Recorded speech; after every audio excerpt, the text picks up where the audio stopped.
Hi class, today we are going to talk about the ear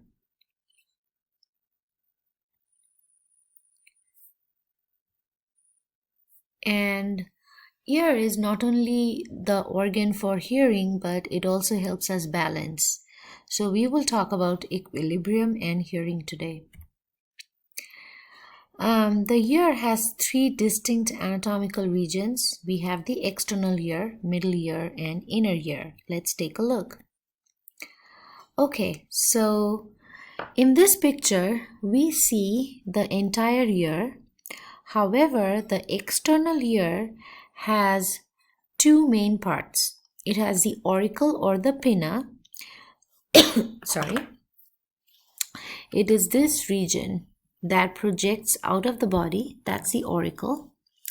The auricle leads to a canal, and this canal is called external auditory meatus or external acoustic meatus. Together, the auricle and the external auditory meatus forms the external ear. Next, we have the middle ear, and this part right here forms a middle ear. Now, if you look into the middle ear, there are three bones associated with the middle ear, and the bones are malleus, incus, and stapes. Remember, these are the smallest bones of the body. There is a tympanic membrane, also known as the eardrum, that partitions the external ear from the middle ear. And also, if you notice inferiorly, the middle ear is connected to the pharynx or throat via the eustachian tube right here, also known as the auditory tube. Now, there are some textbooks that say that the tympanic membrane is part of the external ear, but I will go with what your textbook says, and your textbook says that the tympanic membrane is part of the middle ear.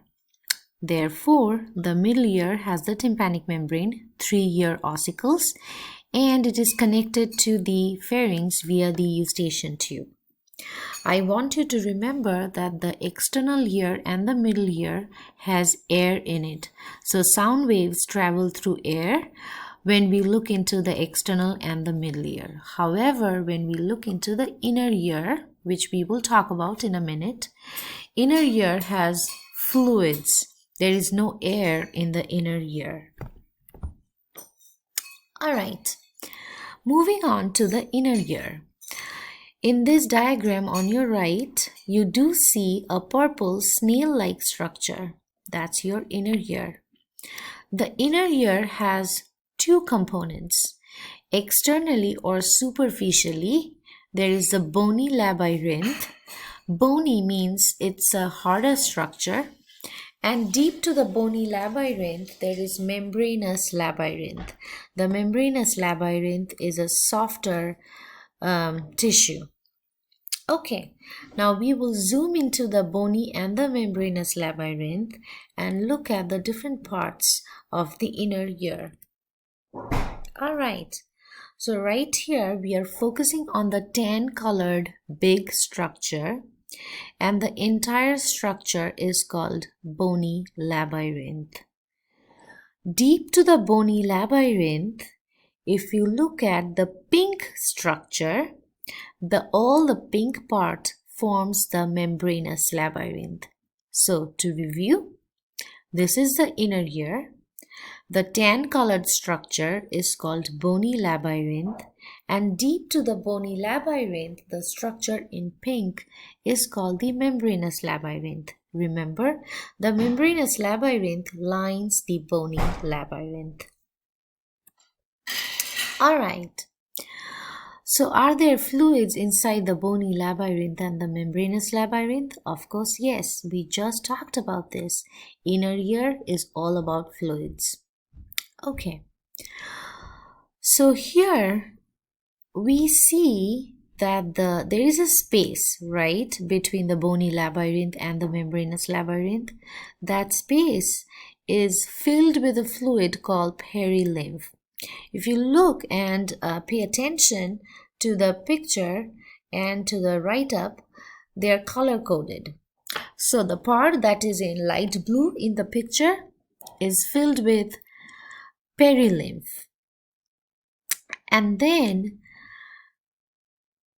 also know that perilymph has a very similar composition to the cerebrospinal fluid. And within the perilymph, you have the membranous labyrinth floating.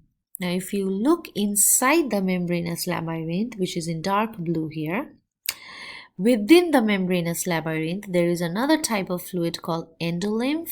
The composition of endolymph is a little different than the perilymph, but you don't have to focus on that for testing purpose. And I like to use the analogy of a fish tank here. If you look at a fish tank, the glass tank, you can compare that to Bony labyrinth. So let me draw it out. So this is the tank, and inside the tank you have fishes, right? I'll just draw one fish. So this is the Bony labyrinth, and the body of the fish, you can imagine that as the membranous labyrinth. In between the Bony labyrinth and the membranous labyrinth, the fluid, this is called perilymph. And within the body of the fish, there is another fluid, and this is called endolymph. Does that make sense? Okay. That's the analogy I usually use in class to explain the concept of Bony labyrinth filled with perilymph. Deep to that, you have membranous labyrinth, and within the membranous labyrinth, you have endolymph. Remember, the composition is different when it comes to perilymph and endolymph. Alright, so first we will focus on the Bony labyrinth. Again, if you look at the diagram on the right and the write-up on the left, everything is color-coded. Right now, we will start by focusing on the Bony labyrinth, which is in tan color. Alright, so the whole structure is Bony labyrinth. I want you to know that the Bony labyrinth is divided into three main structures. First, do you see the vestibule? This area is the vestibule. Then there are these tube-like structures. Do you see the tubes? There are three of these tubes, and those are called semicircular canals. And then there is a coiled structure that is called the cochlea, right here. So, sorry, where is the cochlea? So this is the cochlea.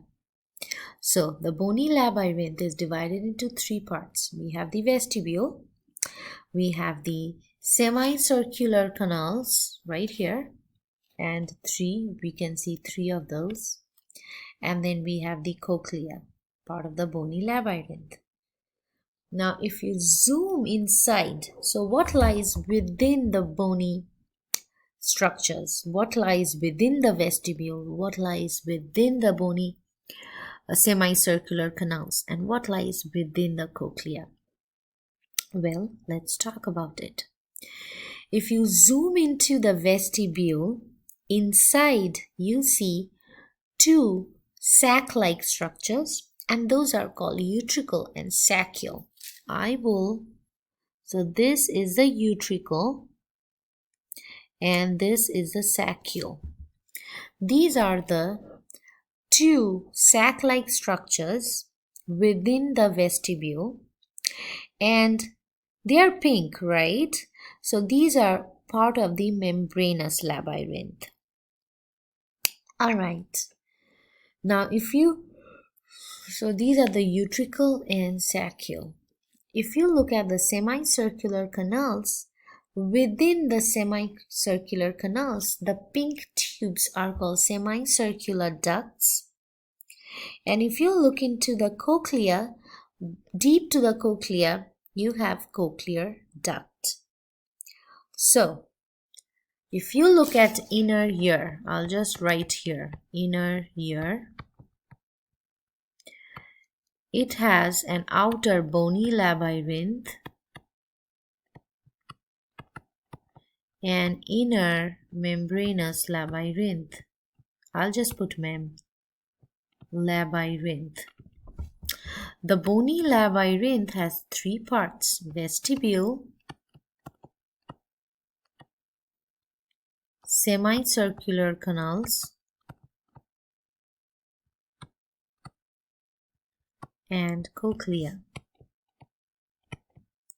The membranous labyrinth, within the vestibule are utricle and saccule. The membranous labyrinth within the semicircular canal is semicircular duct,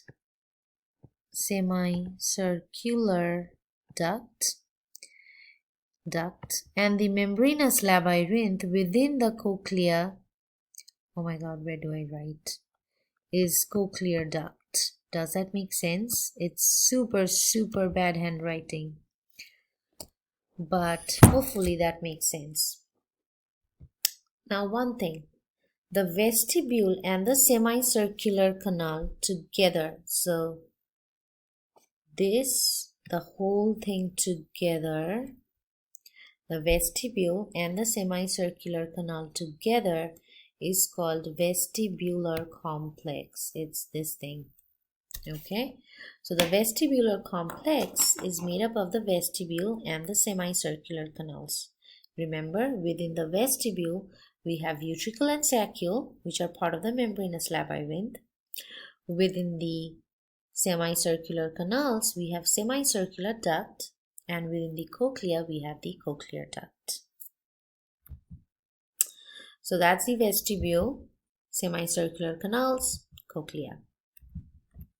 All right. I will actually, no, I can continue. Okay.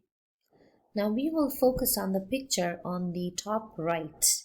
We do see the tan colored bony labyrinth. Now if you zoom into the vestibule region, which is right here, if you look inside, we do see the utricle and saccule, right? This is the utricle and this would be the saccule in orange type of color.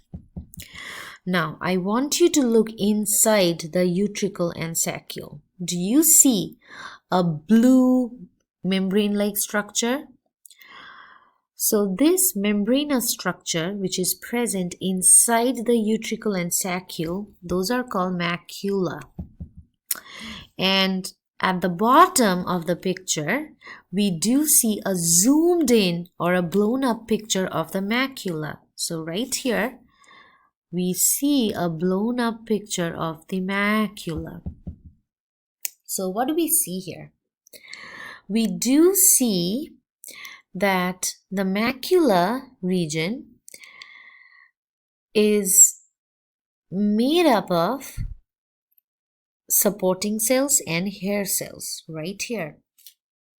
The pink cells are called hair cells, and in between the pink cells, the purple cells are called supporting cells. I want you to notice that the hair cells are associated with nerve endings, axons of which just know that the hair cells are associated with nerve endings. I'll stop here and start with a new video.